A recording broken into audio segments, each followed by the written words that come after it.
శుక్రవారం లక్ష్మీదేవిని గులాబీ పూలతో పూజిస్తే ఏమవుతుందో తెలుసుకోవాలనుందా? అయితే ఈ వీడియో చూడాల్సిందే. లక్ష్మీదేవి అనుగ్రహం ఉంటే అష్ట ఐశ్వర్యాలు లభించినట్లే. సకల సంపదలను ప్రసాదించే లక్ష్మీదేవి అందరి పట్ల ఎంతో దయ కలిగి ఉంటుంది. అందరినీ చల్లగా చూడడం కోసమే ఆరాటపడుతూ ఉంటుంది. కాకపోతే తాను ఉండాలనుకునే చోట ప్రశాంతత, పవిత్రత ఉండాలని కోరుకుంటుంది. అందుకే పనికిరాని వస్తువులు, అనవసరమైన వస్తువులు ఇంట్లో ఉంచరాదని పెద్దలు చెబుతుంటారు. అలాంటివి లేకుండా పరిశుభ్రంగా ఉండే ఇంట్లోకి లక్ష్మీదేవి తప్పక అడుగు పెడుతుందని అంటారు. ఇలా వచ్చిన అమ్మవారి మనసు గెలుచుకోవాలంటే అత్యంత భక్తి శ్రద్ధలతో ఆ తల్లిని పూజిస్తూ ఉండాలి. ముఖ్యంగా ప్రతి శుక్రవారం అమ్మవారిని గులాబీ పూలతో అర్పిస్తూ ఉండాలి. అమ్మవారికి గులాబీలు ఎంతో ప్రీతికరమైనవని, ఈ పూలతో ప్రతి శుక్రవారం అమ్మవారిని పూజించడం ఆ తల్లికి ఎంతో సంతోషాన్ని కలిగిస్తాయట.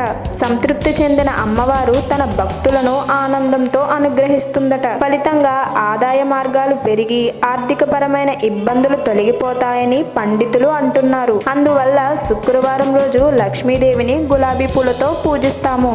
ఈ వీడియో గనుక మీకు నచ్చినట్లయితే లైక్ చేయండి, షేర్ చేయండి. మరిన్ని భక్తిపరమైన విషయాల కోసం మా ఛానల్ని సబ్స్క్రైబ్ చేయండి.